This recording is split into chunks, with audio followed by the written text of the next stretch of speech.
Bismillahirrahmanirrahim. Assalamualaikum warahmatullahi wabarakatuh. Alhamdulillahi rabbil alamin. Wassalatu wassalamu ala asrofil anbiya'i wal mursalin wa ala alihi washabihi ajma'in. Asyhadu an la ilaha illallah wahdahu la syarikalah wa asyhadu anna Muhammadan abduhu wa rasuluh. Pertama sekali, mari kita panjatkan wujud serta syukur atas kehadirat Allah Subhanahu wa taala yang mana di kesempatan hari kita masih diberi kesempatan untuk menjalankan ibadah puasa dan ibadah-ibadah lainnya, dan selawat beriring salam atas junjungan Nabi besar Muhammad SAW, yang mana beliau adalah tauladan kita, beliau adalah uh, contoh bagi umat muslim sehingga kita mendapat sahabatnya sampai akhir kelak nanti. Amin amin ya rabbal alamin. Hadirin para pendengar dan sahabat Isma, pada kesempatan ini saya menyampaikan perjanjian tentang membahayakan di antara Allah dan iblis tentang kedudukan anak Adam dan keturunannya. Sebagaimana kita ketahui bahwasanya nenek moyang kita yaitu Nabi Adam alaihissalam pada dasarnya berada di surga, tetapi atas gangguan dan godaan syaitan, maka Nabi Adam alaihissalam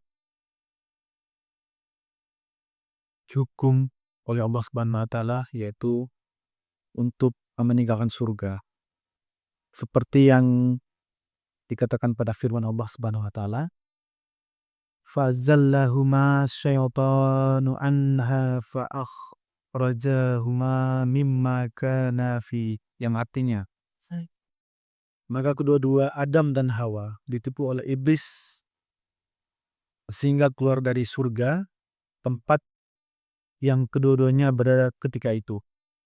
Oleh karena itu, mari bersama-sama kepada sahabat Isma, di dalam bulan Ramadan ini kesempatan kita untuk membelenggu kejahatan dan godaan setan yang mana sampai akhir zaman nanti setan dan keturunan itu atau iblis itu selalu mengganggu umatnya sehingga kita terjebak dalam hal apapun untuk mengikuti dan mendustakan Allah Subhanahu wa taala.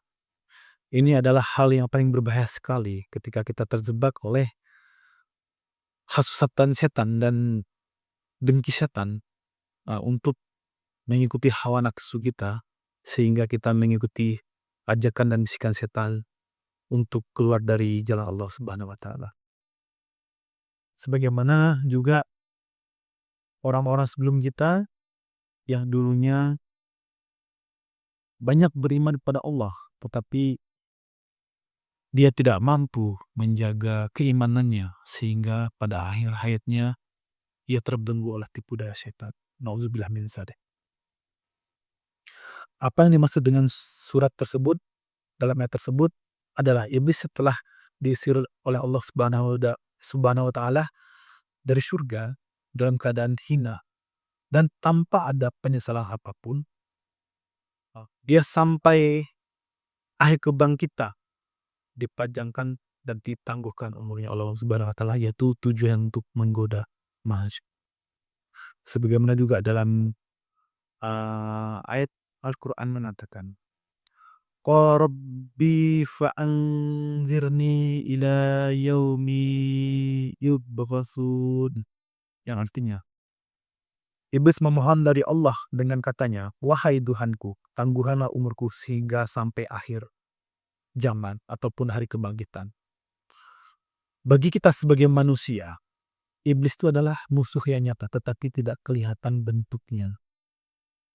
Kalau kita mengimani ayat Allah Subhanahu wa taala, yaitu kita percaya pada hal yang gaib, hal yang tidak nampak, maka jelas sekali bahwasanya musuh terbesar adalah setan ataupun iblis. Jadi kita golongan-golongan akhir zaman ini sangat luar biasa sekali godaan-godaan yang menuju kepada kita untuk kita dijermuskan dan dilalaikan dari jalan Allah. Iblis itu dari zaman Adam sampai sekarang tuh masih hidup, apalagi beranak pinak. Mari kita lebih waspada dan berhati-hati sekali untuk lebih taat dan lebih yakin beribadah kepada Allah semampu kita. Apa yang kita ketahui, maka kita terapkan sesuai dengan nilai-nilai keislaman. Apa yang diterapkan oleh Allah, kita tinggalkan, dan apa yang dikeluarkan sama Allah, kita laksanakan dan kita tunjukkan. Semoga kita mendapatkan rahmat dan hidayah pada Allah SWT dari godaan setan dan dilindungi dari kejahatan-kejahatan manusia yang maupun menyukai setan, sehingga kita tidak termasuk pengikut daripada gangguan setan.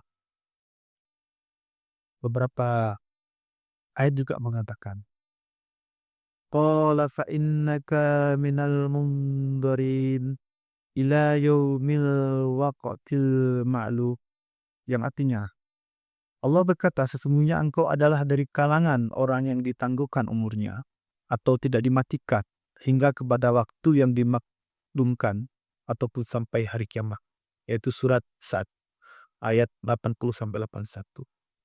Sudah jelas Allah itu menangguhkan umurnya setan. Dan ketika kita perbandingkan, wilayah kita itu memang jauh kalah dengan pengalaman dan bisikan setan yang terkadang kejahatan itu kita anggap suatu kebaikan yang tak pasah sadar kita terapkan itu setiap harinya. Dan itu secara tidak sadar sangat merugikan kita secara dunia dan akhirat. Apalagi di zaman sekarang itu zaman yang banyak fitnah sekali. Di zaman media sosial, sehingga berwaspadalah kita dalam menggunakan media sosial agar kita tidak terjerumus dengan gangguan setan yang semakin akhir zaman semakin membahayakan sekali gangguan tersebut. Kepada sahabat semua, mari bersama-sama kita bersahadat dan beristighfar sebanyak mungkin untuk mendapatkan lindungan dari Allah Subhanahu wa Ta'ala, supaya kita dilindungi dari gangguan setan yang dapat mencelakakan kita dunia dan akhirat. Baik, hanya ini yang dapat saya sampaikan. Mohon maaf atas segala kekurangan. Kesalahan itu datangnya dari saya sendiri dan kebenaran itu datang dari Allah Subhanahu wa Ta'ala. Saya mengucapkan selamat menjalankan ibadah puasa. Semoga di bulan puasa ini kita diberikan kekuatan, kemudian dilindungi dari gangguan setan, agar kita dapat menjalankan ibadah puasa dengan sebaik-baik mungkin dan mendapatkan amalan yang luar biasa dari Allah Subhanahu wa Ta'ala. Saya akhiri, wabillahi taufiq wal hidayah. Assalamualaikum warahmatullahi wabarakatuh.